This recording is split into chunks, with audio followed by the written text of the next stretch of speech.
Welcome to the Help Dr. Fantastic and Thunder Save the Planet show.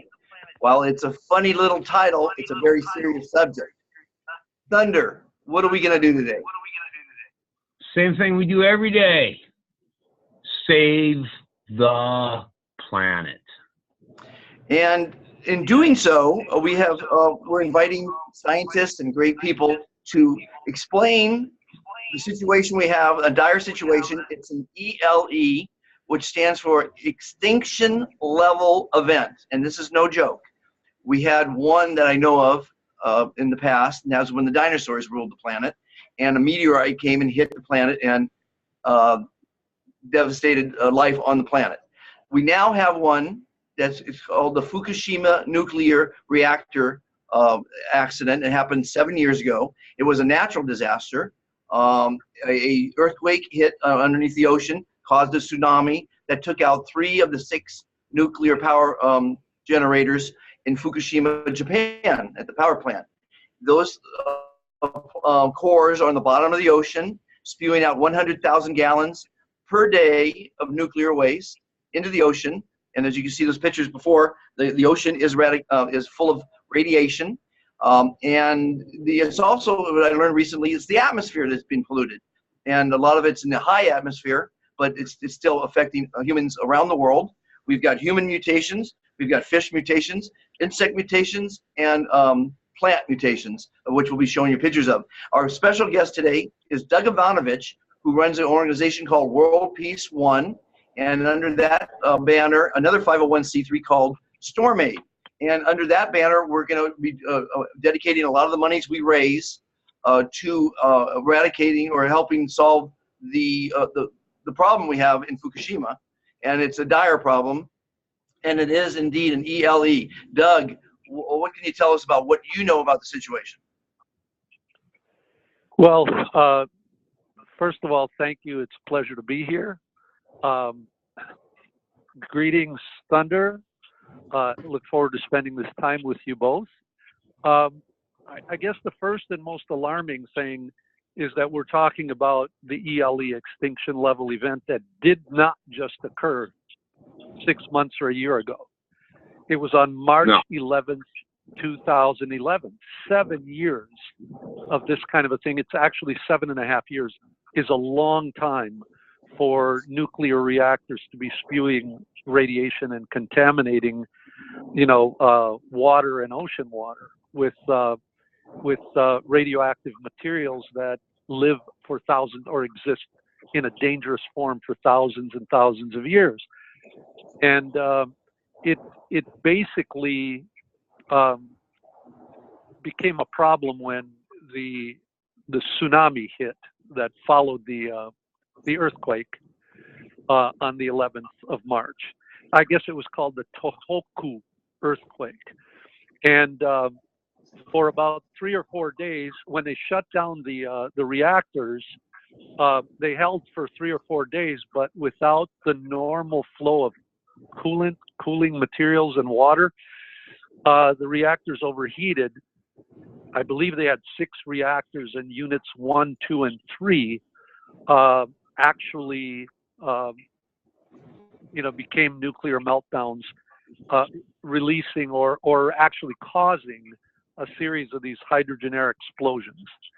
And so the loss of the coolants resulted in this disaster that we're seeing today. Still has not been resolved, and that's the biggest issue and the biggest problem. Is this is an ongoing problem and crisis, and in a strange way, it's almost as if every day you're having a nuclear meltdown, because these materials keep on contaminating ocean water every single day. So something has to be done about that, and people have been very short on solutions. Initially, and the atmosphere. The atmosphere, Doug. And a certain amount of it does climb to the upper atmosphere through the natural precipitation process. And so essentially what had happened was, this was a preventable and foreseeable event that occurred. And in some respects, the utility there in Japan was negligent in not, uh, taking care of and avoiding or averting a crisis that could have been avoided and averted. The backup generators that would have kept the reactor cooled were on a ground floor level or a ground level, and when you have a tsunami or a significant ocean surge, anybody would realize or should realize that those generators, the backup generators, would be underwater, and that's what happened. So it could have been avoided. At the same time, there haven't been a lot of people with real solutions, and we know with certain peoples in Asia, often loss of face is something that's very, very uncomfortable. So for some time, the leadership there wasn't really accepting of help from the outside. An extinction level event, this kind of an ELE, should have every genius, every government, every organization, every corporation on earth that has something to offer, some solution, or even creating a group genius of sorts to work together. That should have been happening, and to this day really isn't happening much, nor are some of the organizations sharing information with each other. So yeah, we have an extinction level world scale disaster on our hands, and it's still continuing. Yeah, Michael Horn, who also helped inspire me to launch this a webcast, is going to be our next guest, and he is introducing us to some people in Japan that are on the ground there, and we're going to learn a lot from them as well. So this whole channel is going to be dedicated to talking to scientists, talking to people that might have some solutions, talking to the corporations and the celebrities. We need to get the word out. I met in the last 4 days dozens of people from all ages, from 15 to 65, and no one knew about Fukushima. Nobody. It's a travesty that it's not in the news. It's not in people's mind, because this is an ELE. That is remarkable in itself. It really is.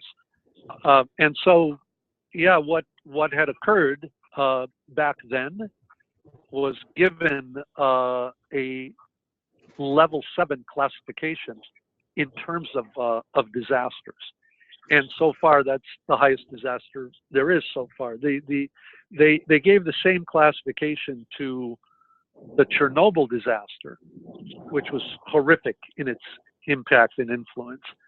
But the difference here is that Chernobyl, though some of the radioactivity was carried off atmospherically,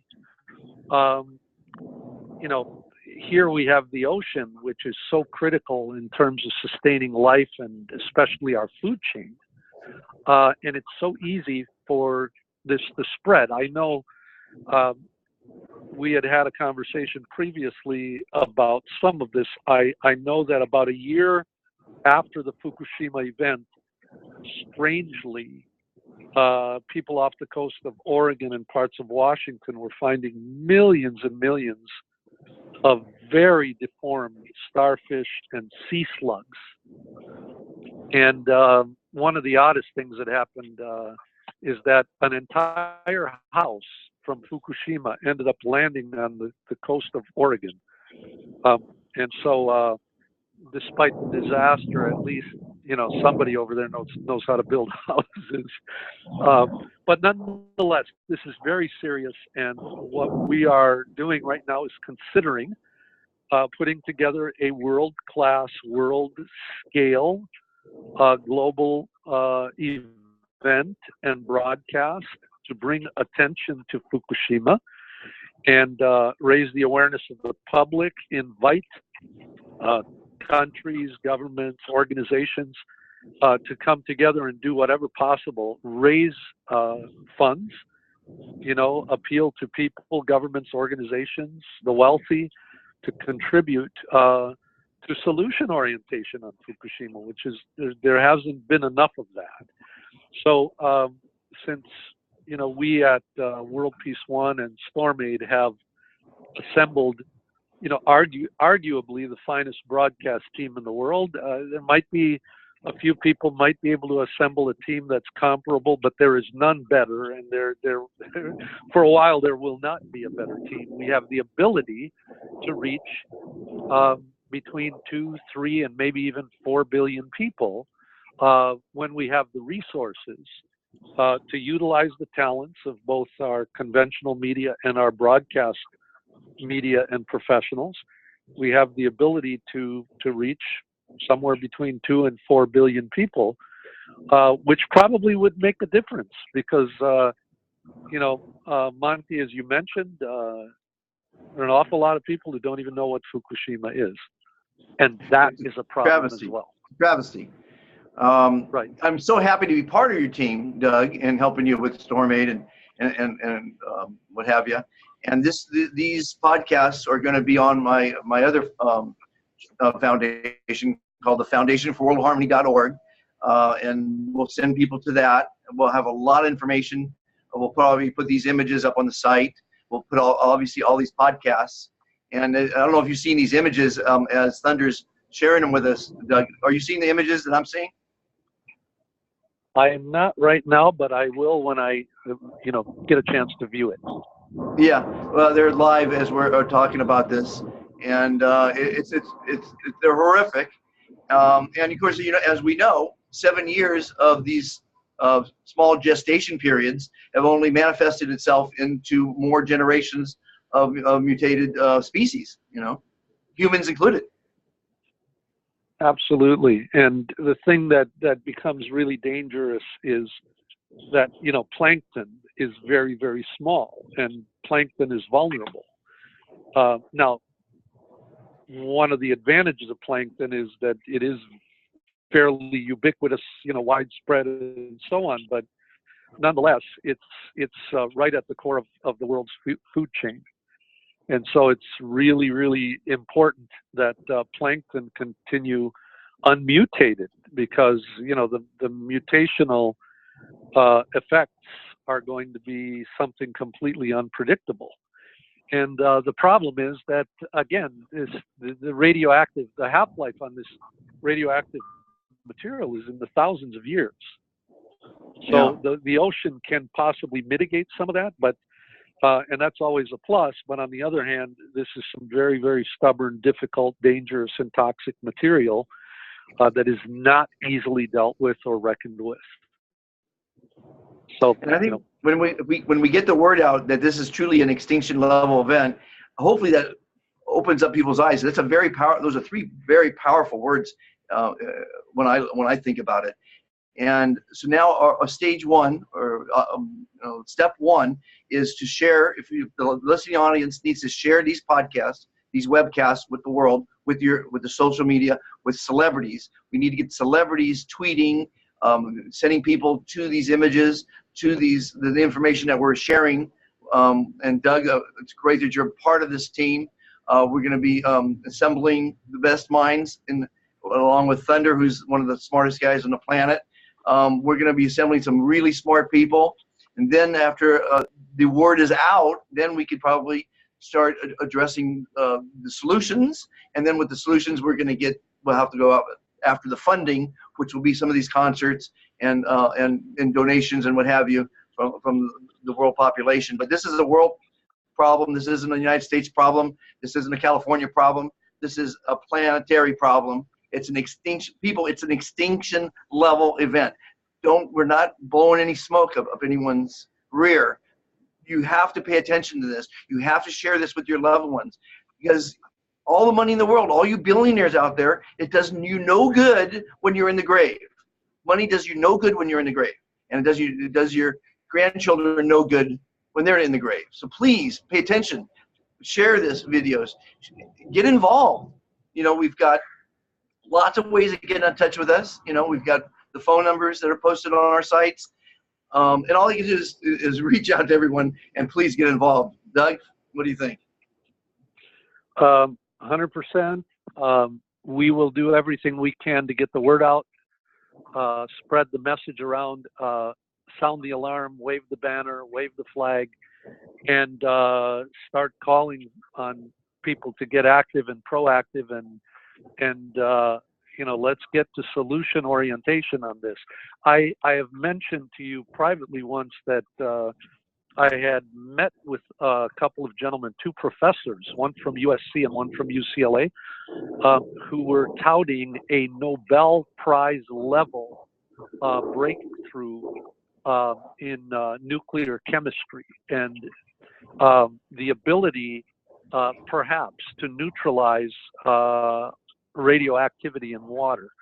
And so I'm going to reach out to those gentlemen, find out where they are in their process, and find out, what they are proposing and what they need in order to facilitate, the proper results here, because I know they've been involved in double-blind studies and experimentation at the universities. So I will get in touch with them, and we'll find out who some of the other best, most brilliant scientific minds and activists are out there that we can pull together, create this group genius, and invite, collective humanities genius to get together and see what we can do to solve this and Doug, other I want to thank you for that. problems. I want to thank you for that. The world wants to thank you for that. And I know you're busier than a one-armed paper hanger. And any time you can put towards that is obviously, we all benefit. And I want to thank you for that offer. I appreciate it. All right. And I just want to say that I'm extremely impressed and inspired by Thunder's work. And Thunder, I just want you to know I'm somewhere up on your fan list. I'm one of your fans. So, so we look forward to doing great things together. Sounds great. Always. And I think we have a guest that was listening in, a special guest. Lorson, are you still